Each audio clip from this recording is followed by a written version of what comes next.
TI, especially, you know, like Team Spirit, a huge influence on this region and sort of responsible for the current uprising of new talent of this region. And it's just given these teams like so much belief in themselves. Every single team in this region just tends to play with like this idea that we can go all the way. You know, there's no team which is just like, nah, we might do well, but just tend to flop out. Like, no, there's something magical about EU stacks, especially as we get towards the end of the year, where they just start to really kick it into gear and deliver some really good and really scary Dota. The waters here are shark infested, and the moment you capsize, you will just get eaten alive by these hungry teams.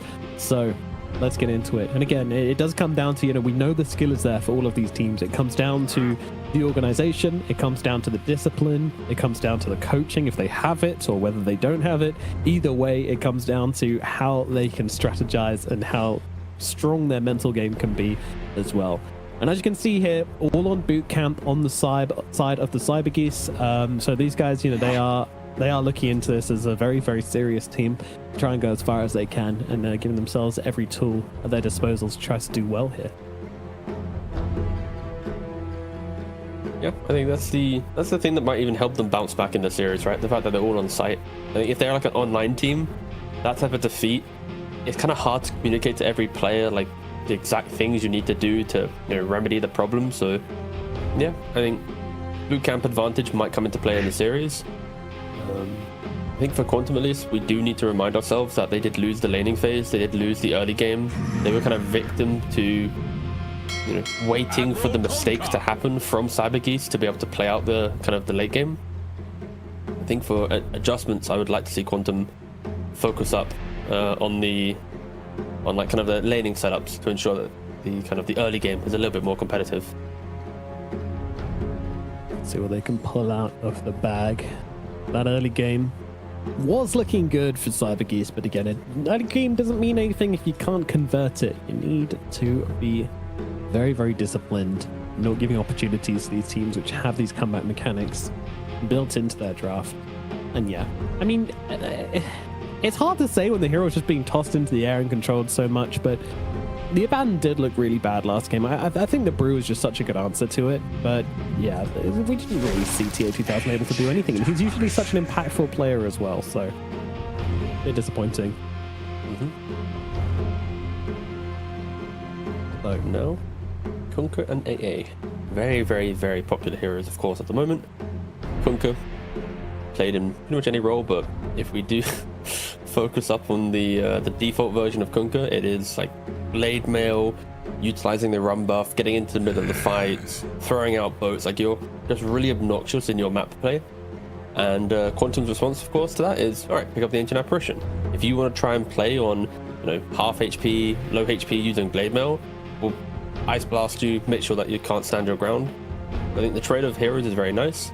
My one, I think, I guess, concern for Quantum at the moment is picking AA. I think teams identified that just picking Zoo into the Ancient Apparition is a really good way to threaten him. I think the AA doesn't really do well in lanes where he can't just right-click the hero and bully them with Bone Chill. So if you start throwing in summons into the lane, you can just shove out the AA and hurt him a lot. So I'm expecting to maybe see the Kunkka get pushed into like the mid of the carry role, and then you get to pick up one of these type of heroes to win the lane. And that's something that we already mentioned, that Quantum, they need to find ways to win their lanes, and we'll see if they can protect it potentially with a ban here. What kind of ban would you be expecting in that regard? Like I said, okay, they do the Beastmaster. I said 2 heroes, they ban 1, that's fine, right? They only have 1 ban. That's one of those moments, Nomad, where it's like, if I really go all in on 2 heroes and then they ban something else, it's like, damn, you know? Yeah. I put all my credentials on the line there for a second, but we're in the clear. We survived. So, pick up there from Quantum. Probably want to grab yourself a core in this position. Well, they do have the double pick a little bit later on. Could just go double support to start this one off, and that's exactly what they're going to do. Tusk and AA, the icy combo, covering each other's weaknesses very nicely. AA, he does lack those stuns, he does lack that tankiness. Tusk absolutely making up for that. Also gives you a modicum of save as well with that snowball, the initiation factor, BKB penetrating, some really nice tools for them to work with here. And meanwhile, Tusk himself, he lacks that big team fight ability. He lacks any way to really amp up his teammates too much. That's where the AA comes in with the ulti and the Ice Vortex. Wow. Cyber Goose coming down with the kind of, yeah, a similar thing, you know, doubles like the stuns on Shaman and then the sort of save and disable on the Shadow Demon. Very, very similar support duos from both teams here, to be honest. Just one with a melee and one with a ranged. Or Quantum has more explosive damage, right? Where you have Ice Blast, you know, Cold Feet comboed with the punch so it can proc, and then, you know, it's just tag team. Like that is a smoke two supports and get kills. Or Cyber Geese, it's more kind of positional, right? Where you will kind of walk to a tower to defend an objective, or you'll smoke up and you'll like offer up a core to get, you know, ganked, and then SD saves, and maybe Shaman finds a hex on that initiating hero. So I think there's a slight disparity in the supports because Quantum want to kill, while Cyber Geese want to make stats and, you know, play around objectives and use that to kind of enable themselves. But yeah, I think the fact that both teams, it's a proactive opening for sure from both sides. We'll see where they want to, of course, round out their lineup. The Kunkka is getting flexed until probably the end of this phase. So that's where Quantum need to decide: do we want to double pick two heroes that can threaten Kunkka in both roles, or do we ignore him? And at the moment, they're kind of ignoring him. But I think the lack of big damage from Cyber Geese supports is potentially going to hurt them a little bit. As Quantum, we already mentioned their supports are very aggressive. You put a Dawnbreaker on the offlane, even into carry potentially, depending on if they can do it. The Tusk can initiate with so much confidence. SD saves. Now you put a Solar Guardian on top of the SD save. When you come out of that in prison, boom, now you get another stun. So yeah, so much aggression from Quantum like this. If they can play this lineup like from good lanes and they're not suddenly like dying in the early game, it is so beautiful to watch. It's just constant map play, constant pressure. So we'll see if they can hit that stride. Yeah, again, not drafting themselves the easiest draft, but, you know, the same thing last game, and they came through, they played it well, and they were able to come back into it, even though their draft was a little bit harder to execute, but they know what to do. So let's see if they can replicate it. Let's see, they got a carry pick to come here. Maybe Terrorblade. The Terrorblade and Shadow Demon can be a little bit tough. Maybe you want something tankier to make usage of this Lifestealer, perhaps. Oh, they're going to grab a Sand King. Okay. Have we been seeing a lot of this hero since the changes to his facets? I don't believe so. I think the hero fell off a little bit. I don't have the stats instantly to hand, but from my gut, it tells me, like, I've not been seeing it in pubs, for example, and yeah, you know, pre-patch it was in every single pub, right? Yeah. So I think the only player I've seen play it in my pub was 33, and we lost that game, so unlucky. But yeah, so I just double checked. So the previous tournament we just watched, it was 43% win rate, but that's combining both patches, right? Storm Spirit. Yeah, again, I don't mind it. I think fundamentally the hero still is quite explosive, right? You still want to go for Blink and Aghanims and to find the backline to destroy heroes. We're also seeing like the flexibility of Dawn could be carry offlane, Sanky could be offlane mid, right? Like maybe Quantum was just trying to find a hero that has a couple roles to then see where the Kunkka's going, to then try and like have the one up in the draft. But that aside, it is just explosive damage. I said the supports are dangerous. It's even more dangerous when you have AA and Sanking on the same team. Right, you put a Vortex down, there's plenty of damage with Sanking, now even more damage, right? So if you even misstep for a second on Kunkka or Storm or anyone, you're probably just going to get 100 to 0. Like, positioning and vision will be critical for Cyber Geese to play out the tempo of the Quantum lineup. It is scary. It is very, very scary. You cannot afford to slip up. And they are banning out mid laners, so they're expecting Dawn to be carry, Sanking to be offlane,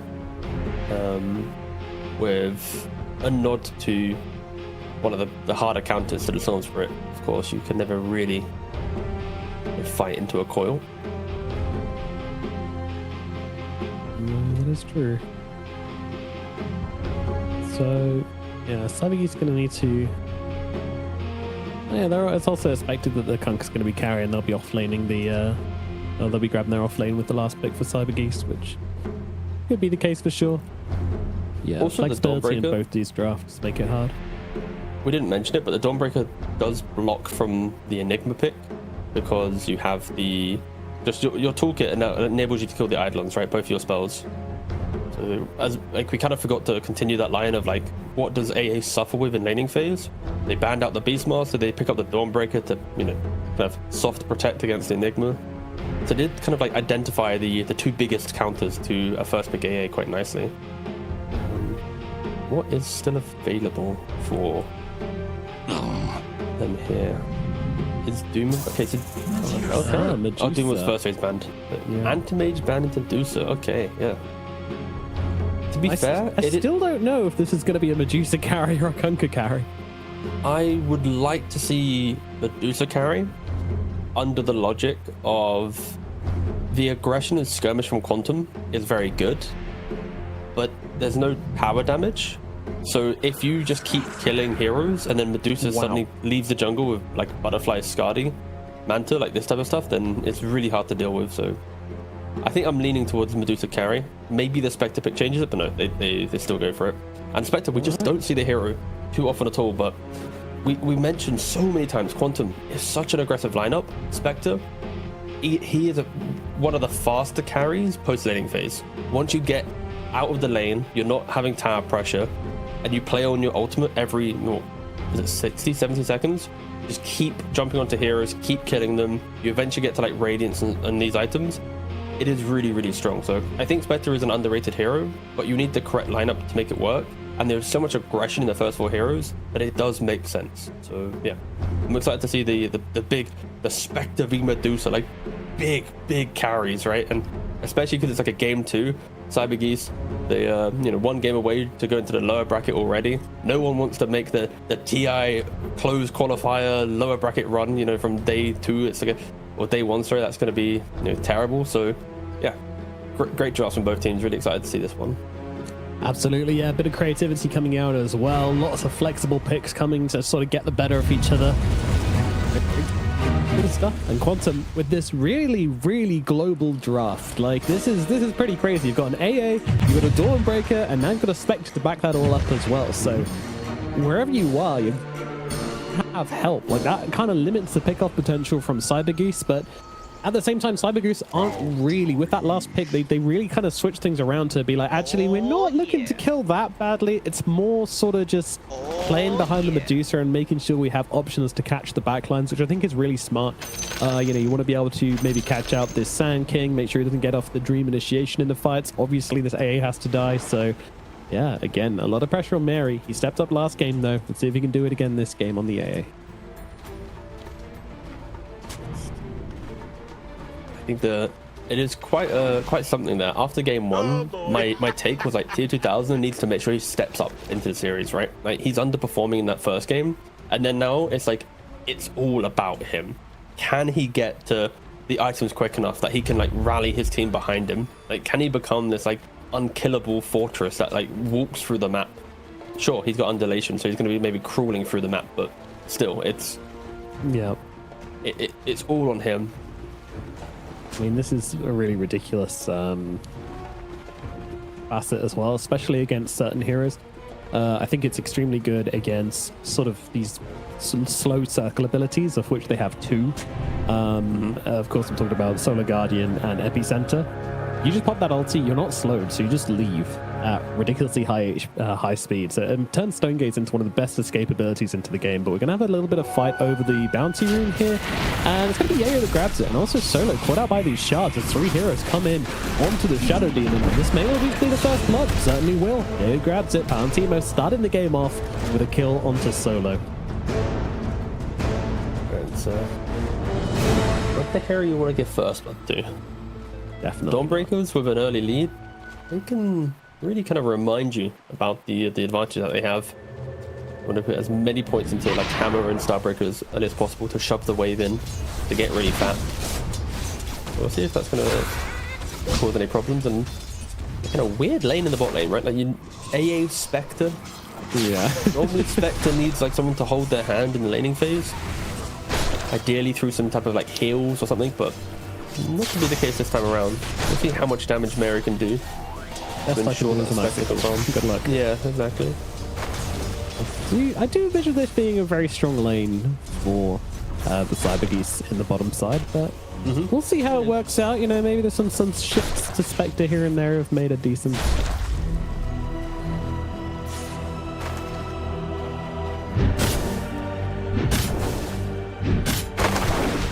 Goose in the mid lane. Return for the Sand King. Again, I haven't seen this hero in a very long time. So he has gone for the final sting facet as we have a jump onto Emptiness. Emptiness just going to use the shards. Is it going to be enough to get him out though? Oh, the snake and the blood grenade. It finishes the job, but the return kill should come through here as Palantino is able to kill off Solo. So just a trader supports Tier 2000 Yo shaking hands and saying, yeah, how's it doing business? My support for yours. Anyway, final sting. So Cosmic Finale Explosion is created around every enemy hero hit in Stinger's innermost radius. Basically, the I want to build Aghanim Scepter facet. Correct, yes. Does not apply to strikes created by Aghanim Scepter. Okay, never mind. No, but it's still the fact that you're playing on the damage of Stinger, right? So you still take this to do early game with it, and then you get Aghanims, and it does separate damage, but still it's kind of compounding all your damage through Stinger and that kind of concept. Bottom lane, Mary gonna fall. Is he gonna get the return kill? I don't think so. The dagger not being used now onto problems, so it would be a death for the ancient apparition. The bot lane, as time grows and levels come into the Shaman and the Kunkka, I'm expecting to see the Spectre kind of get shoved out of the wave. And this was the thing about the heroes. Like Spectre, if you can get through your lane without any deaths, and maybe just 40 CS or whatever, game's fine. If at any minute your support's dying, you're at half HP, you're under threat under CS, your towers maybe getting pressure at the catapult, you never really enter the game until kind of much later. So the first 8 minutes for Spectre is so critical. Yeah. It's okay so far, 13 CS, but it could potentially get a lot worse. We'll see how Cyber Geese want to handle the lane in the next 2 to 3 minutes to see if they can do some more damage to Quantum. It is funny watching Sand King lane now versus what he used to be like with those massive sandstorms coming out of mid lane. You just can't even approach, and now you just stand like a foot away from the creep wave and you're completely untouched. Look at the block on top. Oh, Emptiness. Oh no, Solo got baited by it as well. Yeah, I mean, he isn't particularly healthy either. And the snake's going to do a lot of damage, but is it going to stop them from killing Solo? No, it is not. Gorgon's graph go completely awry. But Emptiness, he's going to be fine. He's got a wand. He's going to live. And deny off to the Ancients. Unless the creep. Oh no, I guess I don't. A little surprised Solo actually opted to try and pressure there, right? Like, he hits the Tusk, but the Tusk has Snowball. So it's like your body blocked the Tusk that could technically leave if he wanted to. Your Medusa isn't a high damage hero. Your Medusa's also going for a first item Midas, by the way. So it's not as if it's like a Treads Medusa that can maybe right click you. It is just a naked no stick Midas. So yeah, I think Good lord. Solo just playing a little bit too aggressive in top lane. 3 deaths already. First blood at the bounty rune, a death in the lane, a death at the neutral camp. All right, Midas Medusa coming to a pub near you. You said that everything boils on how quickly can Medusa get fat, right? If you get a Midas at, what, 6 minutes, then have uncontested farm in the jungle, it's like the epic race to 3 items, pretty much, if we ignore the Midas being an item. Yeah. And of course the late game scalability as well going to be slightly better. And Spectre, famously, not the fastest farmer in the world. She gets there, but it takes some time, it takes some fights. The biggest strength is the ability to join every single engagement by using that ultimate and always being able to cash in on a little bit of extra XP and gold. But that can be a detriment as well. It's problems going very, very deep here. They really want to find Lucas. They're not going to. And now the TP coming out from the Tusk mean they have to back away from this one. Problems. He needs to leave.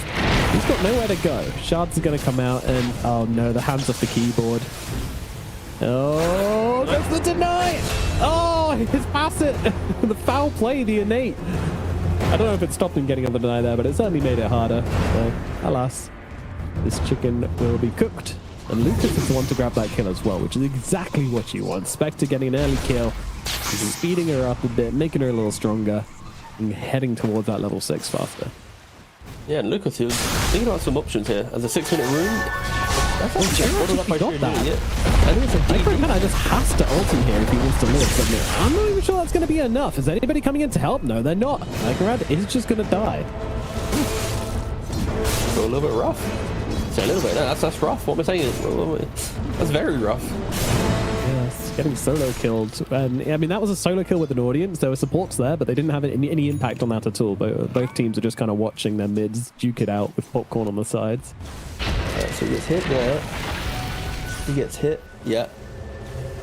I'm really happy that that spell isn't like ult cast, where like you can turn it on and off. And that is can we send it over to our judges to say whether he would have been denied if it hadn't been for the innate? I believe it was. That's what the replay was showing. I believe it. I believe I did see the. Patrick, what say you? Give us a nod or a shake. No, denied. No. Okay. Yeah, look at that. Yeah, there they are. Woo! The froglets and the boglets. I just love the animations there. Such a random addition to Dota, but already quite nice. I think like if they stay in the game long enough, like they could become like more iconic than like a Cobalt. And that's a hot take, boys. That's a hot take. I know Cobalts. Absolutely. They are. They will never get a crowd going like the Kobolds get a crowd going. All right, but if Dota, sorry, let me rephrase that. When Dota's still alive in like 15 years time, we're gonna have the Polywogs. Listen, if we have at TI, if we have someone dressed up like the Marshmaids Apprentice playing the flute, like absolutely banging out tunes as problems is dying here, this is like 4 heroes coming in for a chance problems. It is what it is. That's what I'm saying. That's my react. Val, if you make that happen, then I will relinquish the Kobold title to the Marshmage Apprentice. There'll be a cosplay. I'm sure there'll be a cosplay of it. I mean, if you want to win the cosplay competition, you know what to do, boys. And you can play the flute, or you think you can learn the flute quickly enough to bust out a tune. I think that's a very, very important, though. Yes, to play the flute in front of thousands of people with large audio, and I'm sure they'll hear it.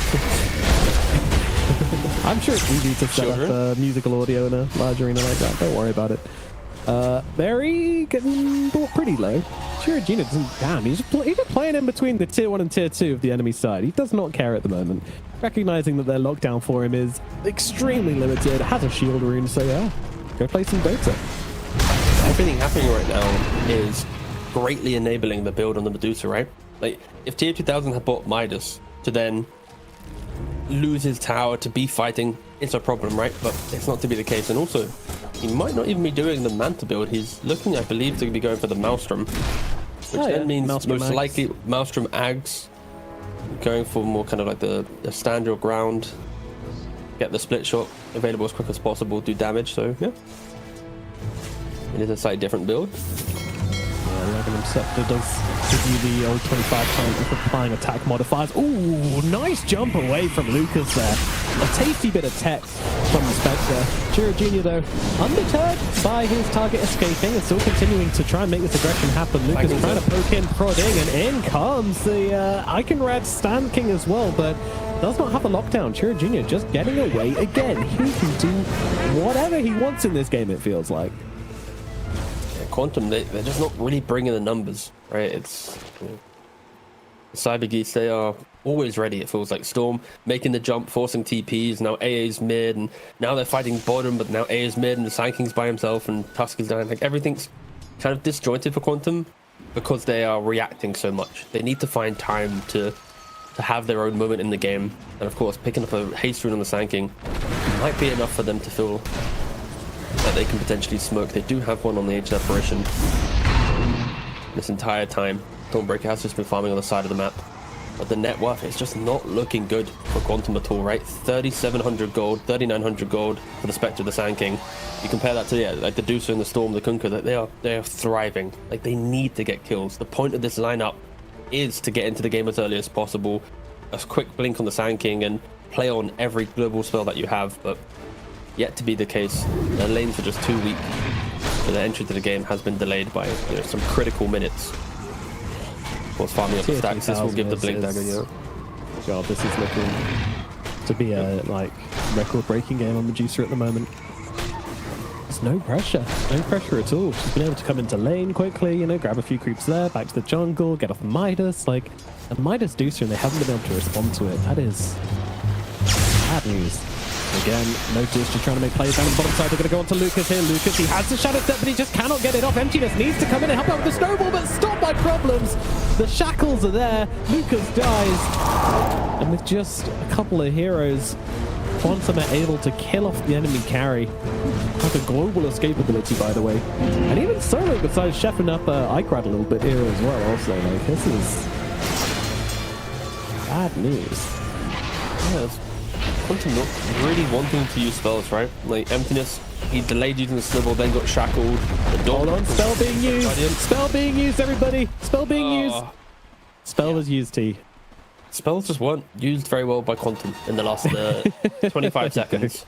No snowball, no good solar guardian, epicenter missed. Epicenter's still on cooldown.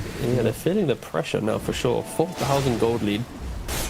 And now with Solar Guardian on cooldown, or Epicenter on cooldown, this blink timing on Sand King, which was meant to maybe be like the life entering Quantum, it's just stalled out. They're gonna have to wait another minute and a half. And that's another 1,000 gold for Medusa. Oof, not gonna work out very well.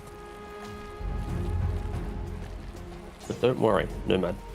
The last time we spoke like this, Quantum, they found the fight. I'm not sure I'm feeling it this time around.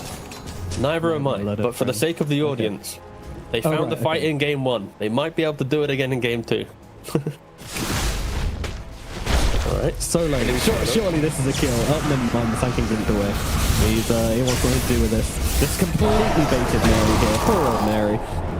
Let's try to go for the kill on Solo. Not going to happen. Emptiness. Oh, wait. Hold on. Finishing the job. The global presence. There it is. True. There's a very low on mana here. So if they do decide to go for this fight, things might get awkward. The snake's coming out from problem, though. That's going to create issues here for a side of the Cyber Geese. But that said, Valentino just coming in, hammers down on him anyway. He don't care about no snakes.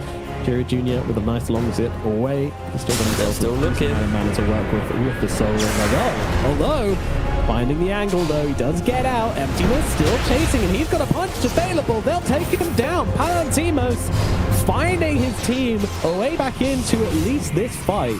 Still a long way to go to say they're back into the game, but this is a step in the right direction. Solo really just big kind of Chihuahua energy in this game, where he's kind of just barking at any core that comes near him, and they can't really fight back.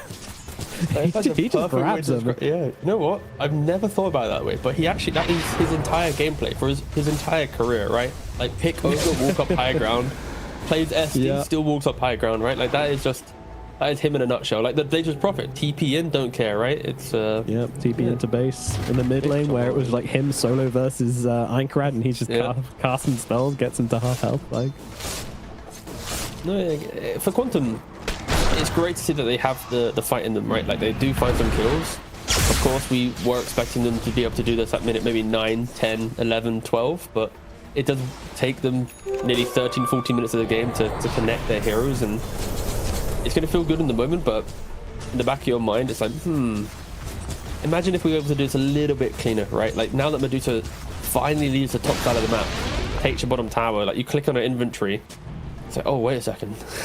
Guys, we may have a problem. The Deucer is here. So, yeah, Quantum dealing with some problems, but other ones are quickly rising up. like this Medusa is so killable without the Aghanims. Like the Aghanims with this sort of build, it gives you everything. At this point on, from this point in the game, you have Maelstrom, Hand of Midas, Blade of Alacrity. Like your stats are non-existent. You're sitting on 900 mana. Like this, she is 20,000 will die to Augusta Breeze, but luckily very negative sheltered this entire game. All right, you okay? It was 991 mana. You were really, for all the Spotify listeners out there, that was. I'm telling you, you need to make it. Yes, true. You need to make it sell the narrative. Yeah, okay, that's fine. A glass cannon on the Medusa. Yes. Yeah. With undulation, we are also ignoring, but that's fine. And the great healing lotus she has as well. I would say, yeah, the 14 wand and I was like, are you going to get to the point in which we now say she's tanky or? No. Very squishy. Right, okay, very squishy. Ags is in the middle lane, guarded by Chira Jr. He took the carrot and he regretted it immediately afterwards. And Solo just going to use that ulti onto the Sankey. Sankey sort of in a bad position now. TF2000 joining the first fight of the game here to try to just bring down the Sanking on the sidelines, but can't quite finish the job. So damn slow on Medusa. Cannot finish this kill. The Pound team most maybe on the sidelines. Yeah, with the X-Mark coming down, doesn't look like there's a way out for the star, the Dawnbreaker, and Yayo will fall. So, this time, despite losing their Storm Spirit, they bring everybody on the side of Quantum, and it is too much for the Cyber Geese to handle. Yeah, the save, the sustain of Quantum Geese. Ouch. When Quantum Geese has come... Oh! Notice! Oh my god, he runs into the Sandstorm with Blade Mail, gets around the creep and catches him with the Tidebringer. That was one of the most stylish kills I've actually seen in a while. That was Didn't sick. see it. No, I was looking elsewhere. Oh well. My bad. Anchorage just getting absolutely read like a book there. That was a full-on gut read.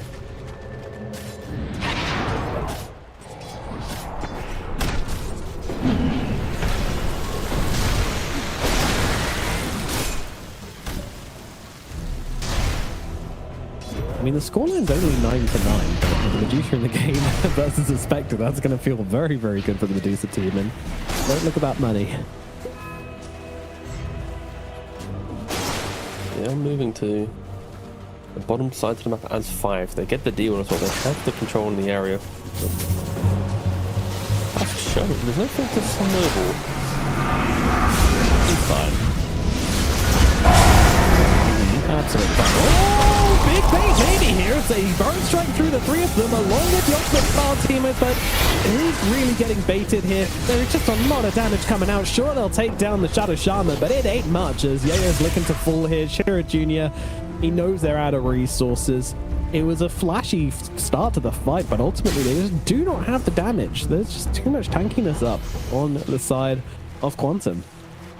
Yeah, the Glimmer Cape on the SD, the Pipe on the Kunkka, you're able to brush off the Sanking, and then because of that, the Spectre doesn't want to overstay her welcome, right? Shadow steps in, maybe you could argue you could get a kill on the Storm, but goes, you know what?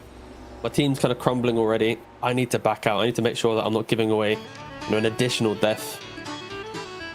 Yeah, Quantum, they're feeling the strain. The sustainability is so powerful. And they need to try and find a way to... I mean, realistically, I say they need to find a way. It's going to be a smoke, right?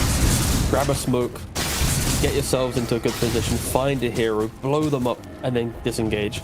We're yet to see Quantum set the pace of the game, right? Like, it's not as if Puff is finding a kill on one side of the map with Spectre, and on the other side, the AA and Sankin getting a kill. Like, there is so much potential for multiple pickoffs occurring at the same time, but they have been, cornered into just such a small area of the map so early on that it is unlikely to see that pacing from the lineup.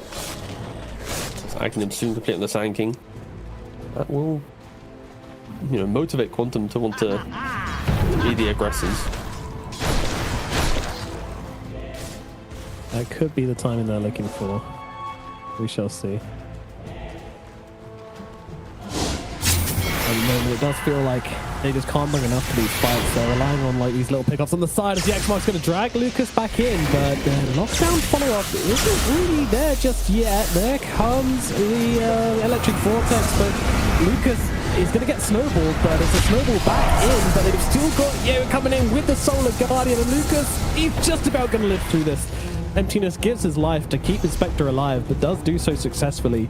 But that was a lot used to try to just make sure that Lucas stays alive and in the game. It's a little bit tough. Snake now down. Yeah, like every pickoff with Shaman on the team leads to some type of objective pressure. It is. You know the towers are going to probably die. Still a fair chunk of damage done. It's only a third, actually. It's not that much damage. Red nearby with a brand new Aghanim Scepter. He's got a new toy to play with. Is 2000 the target you want to go for? Apparently it is. They're going to try and just throw everything onto the Medusa. They know she has no stone gauge, but she does have solo. Just as good. Destruction comes in, break up the fight. Although the Ice Blast coming through, landing onto everybody. Solo is going to drop, but they'll return with Solo dying, and Icarus dying in the middle of this one as well. Emptiness and Yayo trying to fight up together. It's a lot of damage coming out from the Dawnbreaker, but she is going to die. And notice getting low just as the Ice Blast runs off. Unfortunate, and that is everybody dead on the side of Quantum. They just didn't deal the damage. The Spectre tries to jump in, but they're just getting chopped down by all of that physical damage from the Kunkka, from the Medusa. It's too much for her to handle with just a Radiance at the moment. It felt like they were hoping for the Geese to be slightly out of position, right? Like when you jump in Medusa there, you're kind of hoping that Shadow Demon isn't in range to hit a Disruption or to put a Glimmer. But they are. Like you look on the minimap, they're holding the high ground on the left-hand side. They are very quickly able to react, and every little spell buys just enough time that, sure, Quantum, they're hitting the big 2-3 man Ice Blast. They're doing enough to kill off the Medusa, but the fact that it took that additional 4, 5, 6 seconds, now there's a boat, now there's an extra little bit of resource, and they do all go down. Chiro Jr. through it all, just staying alive, so having enough mana to just constantly cast through these fights. It's one of those painful things, because it's like you watch that fight, and even though Quantum lose the fight, you can see in a different timeline, what if their lanes were better? What if they utilized their early Blink Dagger timings better? Like this engagement, they could potentially just wipe the side, of the Cyber Geese. You have these big ultis, that's kind of what you'd expect. Epicenter, Solar Guardian, Ice Blast, when they all connect like that, it always looks good. But again, just always been a bit behind the mark.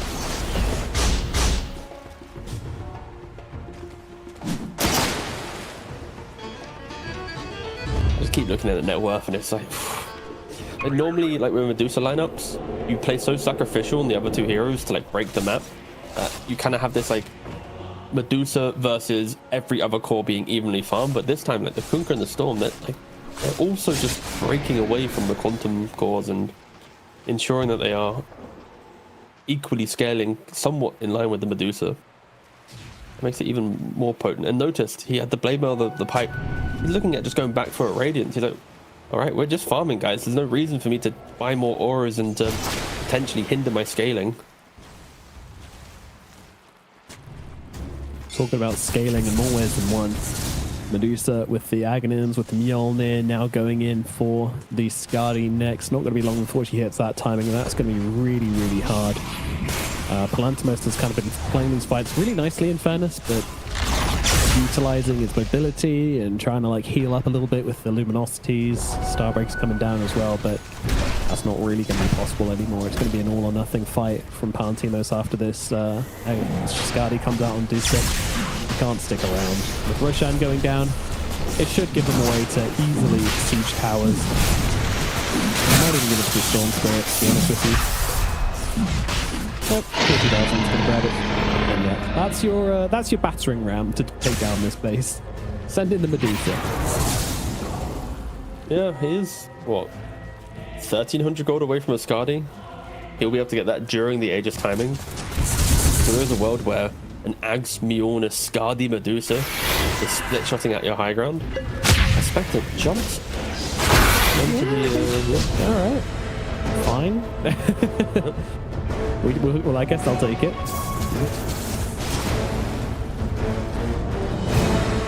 We didn't really mention it, but the Tusk going with the Drinking Buddies facet this time around. I personally think it's pretty viable against utility Kunkkas, because the control of Kunkka is like you X them, you boat them. It's like they have to be in that position. So any repositioning to combo break the X boat, it does hurt a lot of what control Kunkka brings. So yeah, I'm not opposed to it, especially because in lane, like, you don't really need to overwhelm the lane with a tag team, as they already got killed without it. So I don't mind it. Yeah. But because of how like awkward the game's been, we're yet to be like, oh my god, Tusk, the Drinking Buddy saved. Wow, it just kind of feels like a non-factor yet, but potentially something to look at if there is to be a comeback fight. It could be something as small as, you know, the save of the drinking buddies into a snowball, but then buy time to open up a fight.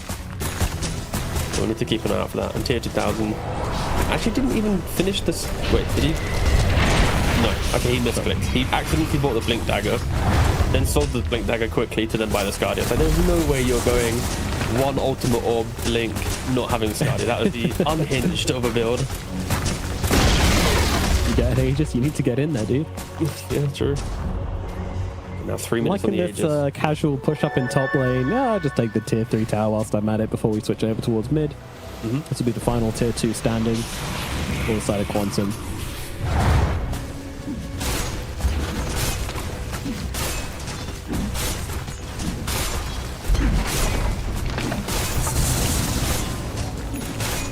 I'm just a little upset we might not see the Spectre Aghanims. Like, the Spectre pick on paper looks so good into like Shaman and SD. You get into the late game, you have an Aghanims, you press your Haunt, you see everyone. The supports cannot stand their ground, but the way that CyberGeese played this game, it was disciplined, farm efficient, don't allow any time or pickoffs from Quantum, and they are uncontested as they hit the high ground. They're taking top racks with the Medusa, they're taking mid. We're kind of trying to take mid with the Serpent Wards, but the tower is killing a couple. Split focus. Like, no, they actually want to take top racks. No. Oh, the backline. Oh. Okay, look, we're trying to make something happen here with Lucas coming in for this one as well. It's looking like a pretty mad jump. In comes the snowball. They've got a notice sort of low here, but it doesn't really matter. Emptiness. He might be dropping. Nope, gets away. Nice first strike, but Palantimos has been left behind, but not before he gets a kill. Brings down Notice. A little greedy there from the Kunkka, coming close to the Dawnbreaker and suffering for it. I mean, I think you take a trade there considering how that fight went, but the problem is the Medusa still has an Aegis. She's still got plenty of HP, and he's still attacking your buildings. So attacking both. I've never seen the mid and top siege by one hero at the same time. That's been an interesting one, but it is very effective in this game. They take the range rats mid, melee top, backdoor kicks in for just a second, and they now take the range rats as well. Yeah, Quantum, they tried to go for the wraparound. They tried to get... No, they can't kill the Medusa. They can barely kill her once. They're not killing her twice. No. The Epicenter does not connect. And again, this Aghanims build with the Skadi, with the Mjolnir, like the damage coming out from the Medusa now is crazy. Not to mention the debuffs from the Skadi as well, and that applies to everybody. It is going to be so hard to stand your ground in this fight.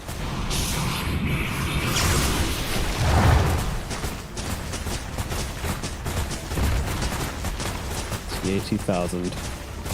The boss of the game. 22k net worth at just 28 minutes into the game. Final lane of barracks now exposed. 20 seconds for Epicenter. What do you do? Can they wait that long? I mean, I think they have no, to. 5 seconds, sorry. Snakes though, there's a disruption as well. Aegis still 20 seconds left. They can somehow force them back off these barracks for 20 seconds and delay a fight. They can't, so they're just going to have to go for it now. Iconbrad going on the backlines once again. Notice is going to be that time, but they're both going to come down in time, giving them that tankiness, and Diego getting so low, and this team's going to fall. Diego has actually popping the ulti just to get back and help his team, and that is going to take down just about everybody on the side of Quantum.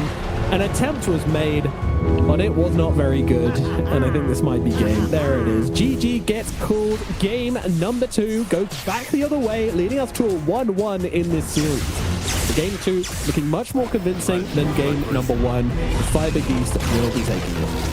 Yeah, and it's one of those games where it's like, I expect CyberGeese, like, the way they played this, the discipline they had, like the players on the roster, I expected this from in